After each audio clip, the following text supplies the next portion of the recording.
परमेश्वर के वचन में जाएंगे और लेंट की बातों पर मनन करेंगे।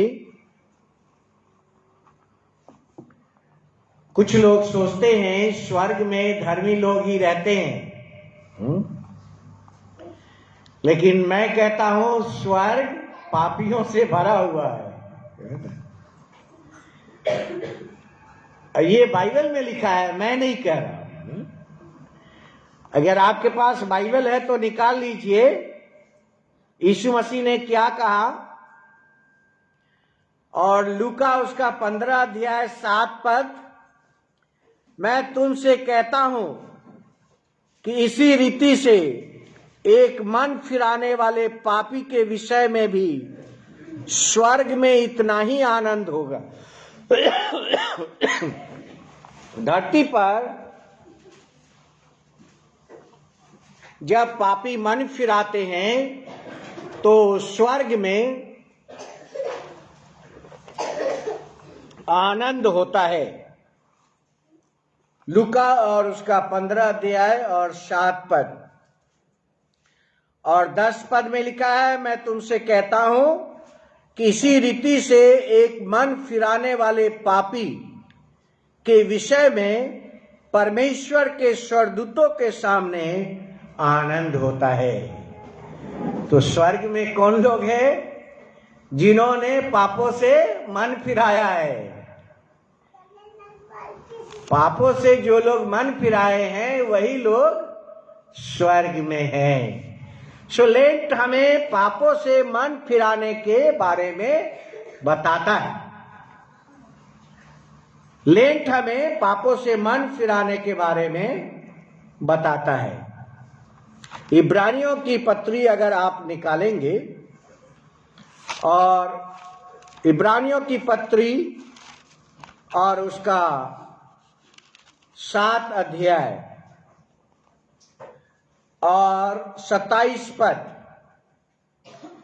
क्योंकि उसने अपने आप को बलिदान चढ़ाकर उसे एक ही बार में पूरा किया।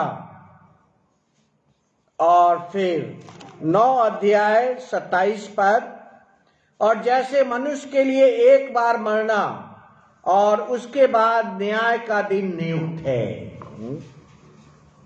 बाइबल कहती है मनुष्य का जन्म एक ही बार धरती पर होता है।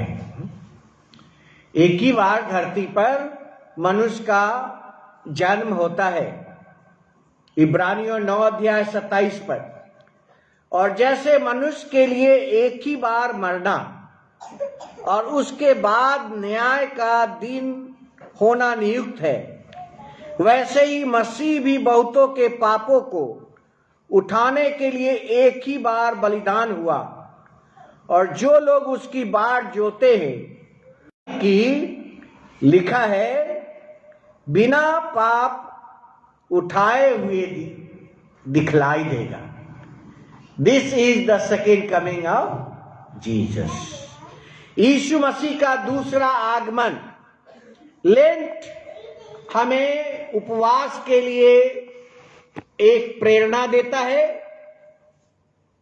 हमारे जीवन में ध्यान और मनन के लिए एक मौका देता है। दूसरा है अपने आप से इनकार करना, सेल्फ डिनायल। लेंट हमें एक आत्मिक रास्ता दिखलाता है, ए स्पिरिचुअल पाथ। और लिखा है यीशु मसीह 40 दिन और 40 रात तक भूखे और प्यासे रहे।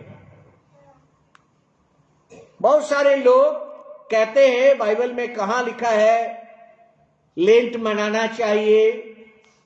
बहुत सारे लोग लेंट नहीं मनाते, लेकिन मत्ती और उसका 4 अध्याय जहां लिखा है यीशु मसीह 40 दिन और 40 रात तक उसने ना कुछ खाया और ना कुछ पिया। 4 अध्याय पहला पर, तब आत्मा यीशु को जंगल में ले गया ताकि इब्लिस से उसकी परीक्षा हो।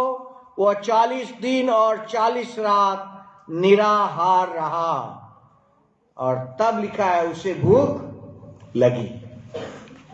जब आप पढ़ते हैं उसे भूख लगी तो उसका अर्थ है वह मनुष्य भी था, है ना। बहुत सारे लोग सोचते हैं यीशु मसीह तो ईश्वर था तो क्रूस उठाने में उसे क्या कष्ट हुआ होगा। लेकिन यह बात को जानिए कि Jesus was 100% man and 100% God.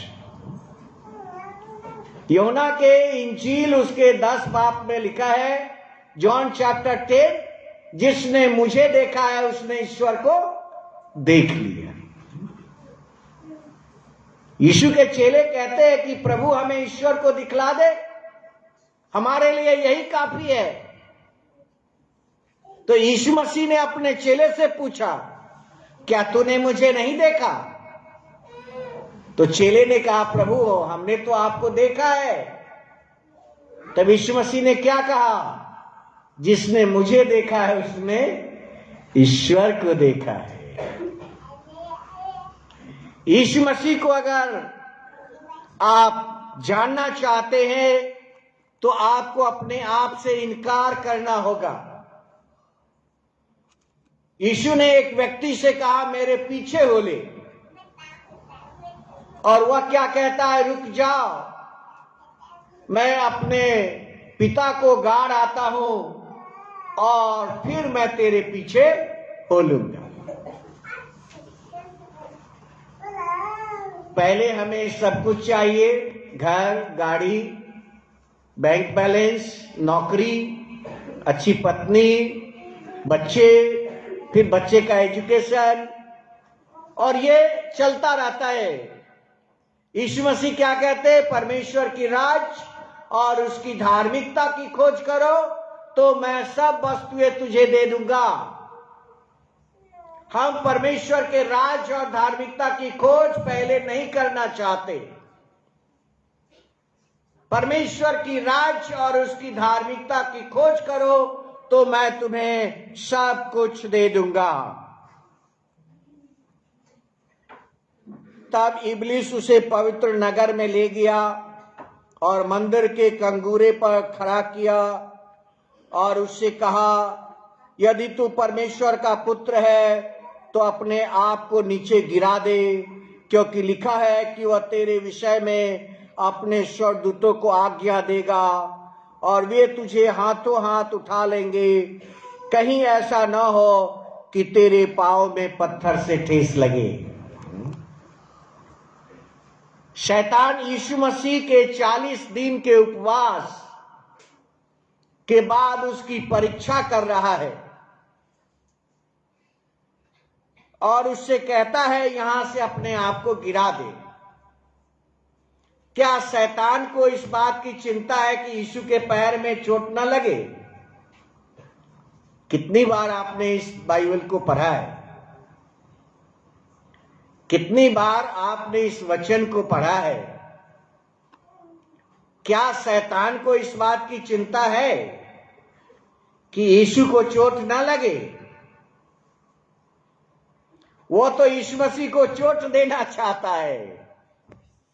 पिता को इस बात की चिंता है कि यीशु को चोट ना लगे। और तब यीशु मसीह ने उससे क्या कहा? यह भी लिखा है कि तू अपने प्रभु परमेश्वर की परीक्षा न कर। हम प्रतिदिन, हर पल, हर घंटे, हर दिन परमेश्वर की परीक्षा करते हैं। इस धरती पर मनुष्य हर दिन ईश्वर की परीक्षा लेता है। कब तक परमेश्वर की परीक्षा लेते रहोगे? कब तक परमेश्वर की परीक्षा लेते रहोगे? आप अपनी परीक्षा ईश्वर को दो। सेल्फ एग्जामिनेशन, अपनी परीक्षा ईश्वर को दो। आपको इस लेंट में अपने आप को जांचना है, लेंट में अपने आप को परखना है। और बाइबल से एक जगह से और हम वचन निकालेंगे। दूसरा कुरिन्थियों, 2 कुरिन्थियंस, दूसरा कुरिन्थियों निकाल लीजिए और उसका 13 अध्याय, 2 कुरिन्थियंस एंड चैप्टर 13, 13 अध्याय। और देखिए वहां क्या लिखा हुआ है, 5 पद।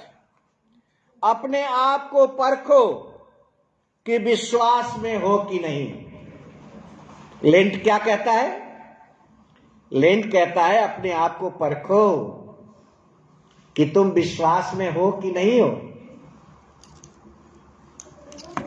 प्रार्थना करना और बाइबल पढ़ना अच्छी बात है, परंतु क्या हम विश्वास में हैं? ये लेंट हमको सिखलाता है। अपने आप को परखो कि विश्वास में हो या नहीं।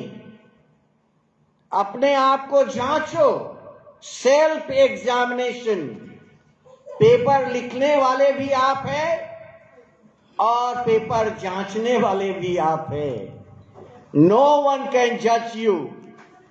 कोई आपको जांच नहीं सकता, आपको अपने आप जांचना है, और यही है लेंट।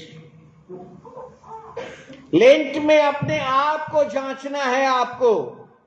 कोई दूसरा आपको नहीं जांचेगा, कोई स्पिरिचुअल लीडर्स आपको नहीं जांचेगा, कोई आत्मिक गुरु आपको नहीं जांचेगा।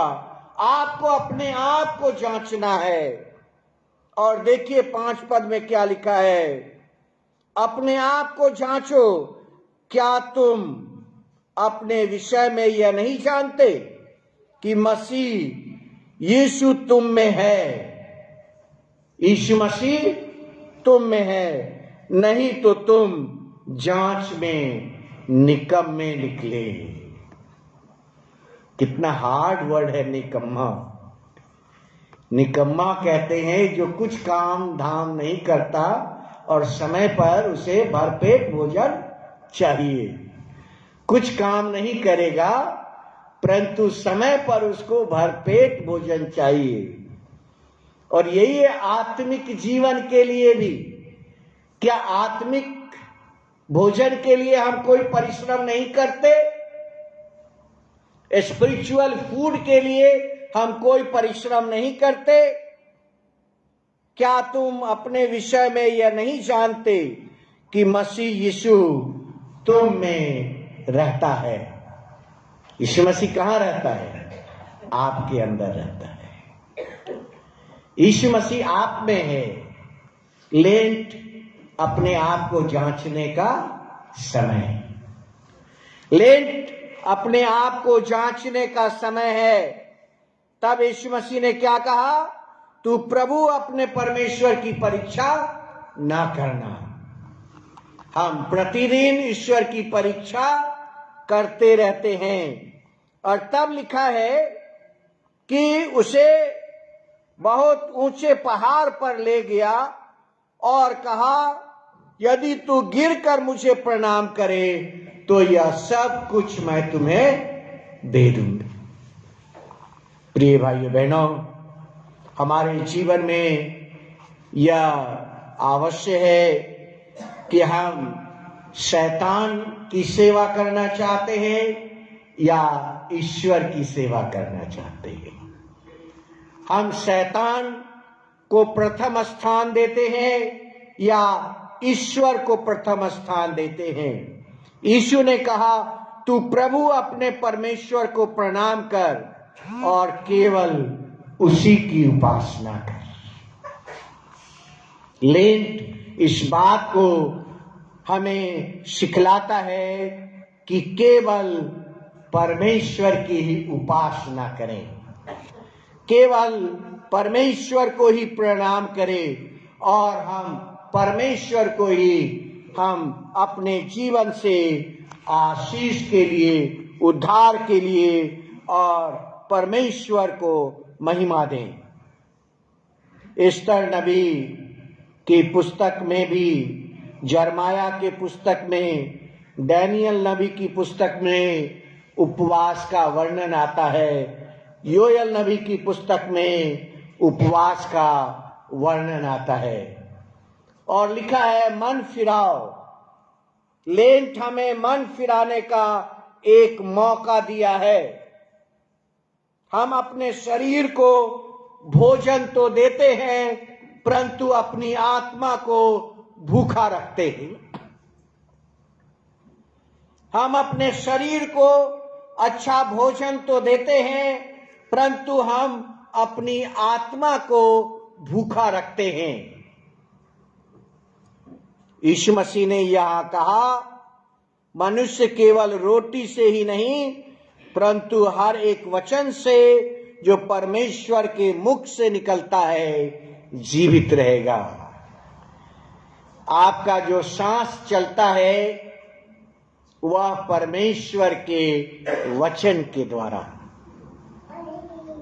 और लिखा है कि परमेश्वर ने आदम के अंदर अपना सांस फूंका और वह मूरत चलने फिरने लगा।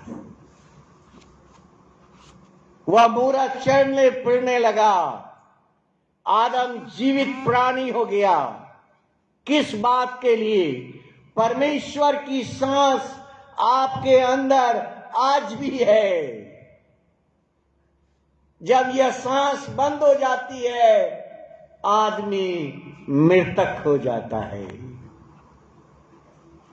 यह सांस जब तक आपके अंदर चल रहा है, आवश्यकता है हम परमेश्वर के सामने उपवास, प्रार्थना, मनन, चिंतन के द्वारा प्रभु के निकट आ सकें। अगर आप परमेश्वर पर विश्वास रखते हैं, परमेश्वर का भय मानते हैं, अगर आप परमेश्वर का भय मानते हैं तो आप बुद्धिमान हैं। नीति वचन हम लोग निकाल लेंगे। नीति वचन और उसका 8 अध्याय। नीति वचन और उसका 8 अध्याय और उसका 36 पद। प्रोवर्ब, नीति वचन 8 अध्याय और उसका 36 पद। 35, क्योंकि जो मुझे पाता है वह जीवन को पाता है और यहोवा उससे प्रसन्न रहता है। जो ईश्वर को पाता है, लिखा है, वह जीवन को पाता है। और जो लोग भी इस धरती के ऊपर जीवन पा लेता है तो ईश्वर उससे खुश होता है। लेंट वह जीवन लेकर आपके पास आया है। और जितने मुझसे बैर रखते हैं वह मृत्यु से प्रीति रखते हैं। बाइबल कहती है वह मृत्यु से प्रीति रखते हैं। प्रिय भाइयों बहनों, योएल नबी की पुस्तक जो आपके सामने पढ़ा गया है वो यहाँ पर 2 अध्याय में लिखा है, सिय्योन में नरसिंगा फूको, उपवास का दिन ठहराओ, महासभा का प्रचार करो, लोगों को इकट्ठा करो, सभा को पवित्र करो, पुरनियों को बुला लो, बच्चों और दूध पीवों को भी इकट्ठा करो। दुल्हा अपनी कोठरी से और दुल्हन भी अपने कमरे से निकल आए। ये है उपवास, सही में उपवास और प्रार्थना का निमंत्रण। एक मौका लेंट ने आपके जीवन के अंदर दिया है कि हम उपवास और प्रार्थना के द्वारा परमेश्वर के नजदीक आ सकें। इफिसियों 2 अध्याय 13 पद, पर अब तो मसीह यीशु में तुम जो पहले दूर थे। लेंट हमें ईश्वर के नजदीक लाता है। और इफिसियों 2 अध्याय में लिखा है, पहले हम ईश्वर से बहुत दूर थे। और आगे लिखा है, मसीह यीशु के लहू के द्वारा हम ईश्वर के निकट हो गए हैं। लेंट यीशु मसीह के बलिदान को याद दिलाता है। लेंट का अर्थ है यीशु मसीह का प्रेम, यीशु मसीह का मृत्यु और यीशु मसीह का जी उठना। यही 3 बात का मुख्य अभिप्राय है लेंट के द्वारा। Passion, death and resurrection. यीशु का आपके लिए प्यार, यीशु का मृत्यु आपके लिए और यीशु मसीह का जी उठना आपके लिए, यही संदेश लेंट लेकर आपके जीवन में आया है। इफिसियों 2:13 अब तो मसीह यीशु में तुम जो पहले दूर थे। कितने दूर थे आपको जांचना है, स्वयं आपको परखना है कि आप ईश्वर से कितना दूर थे। यह लेंट एक बार और आया है, यह लेंट एक बार और आपके जीवन में मौका लेकर आया है ईश्वर के नजदीक आने के लिए, परमेश्वर के निकट आने के लिए। इफिसियों 2:13 यीशु मसीह के द्वारा हम ईश्वर के निकट हो गए हैं। यीशु मसीह के लहू के द्वारा हम ईश्वर के निकट हो गए हैं। 14 लिखा है, क्योंकि वही हमारा मेल है जिसने दोनों को एक कर लिया और अलग करने वाली दीवार को जो बीच में थी वह ढा दिया। प्रिय भाइयों बहनों, एक मौका है आपके जीवन में, यह लेंट यीशु मसीह का प्रेम, यीशु मसीह की मृत्यु और यीशु मसीह जी उठने का संदेश लेकर आया है। अगर आप ईश्वर से दूर है तो यह निकट आने का एक मौका है यीशु मसीह के लहू के द्वारा। इफिसियों 2:13 यीशु मसीह के लहू के द्वारा हम ईश्वर के निकट हो गए हैं। यीशु ने यहूदियों से क्या कहा? John chapter 8 and verse 31। तब यीशु ने यहूदियों से जिन्होंने उनकी प्रतीति की थी कहा, यदि तुम मेरे वचन में बने रहोगे तब तुम मेरे चेले ठहरोगे। लेंट आपको परमेश्वर के वचन में बने रहने के लिए एक मौका दिया है। प्रतिदिन प्रार्थना करना, प्रतिदिन परमेश्वर के वचन को पढ़ना, जितना दिन हो सके उपवास करना। अगर आप उपवास करके प्रार्थना करते हैं तो आपके जीवन में एक नई शक्ति, नई सामर्थ्य, स्पिरिचुअल स्ट्रेंथ आपके जीवन में कार्य करेगा।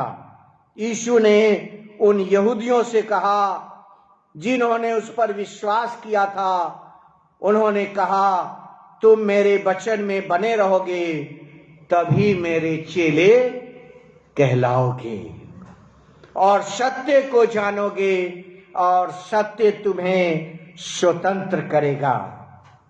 उन्होंने उसको उत्तर दिया कि हम तो इब्राहिम के वंश से हैं और कभी किसी के दास नहीं हुए, फिर तू क्यों कर कहता है कि तुम स्वतंत्र हो जाओगे? Israelites are the first people of God. परमेश्वर की संतान कहने का अधिकार इस्राएलियों को पहले मिला है। अब ये यहूदी यीशु मसीह से कह रहे हैं हम तो इब्राहिम के वंशज हैं, तो हमें स्वतंत्र होने की क्या जरूरत है?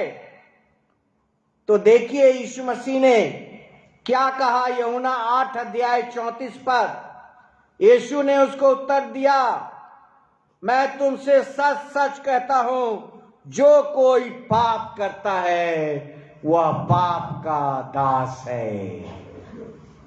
You are slave of your sin. यीशु ने उनसे कहा जो कोई पाप करता है वह पाप का दास है। यह लेंट आपके लिए यह संदेश लेकर आया है।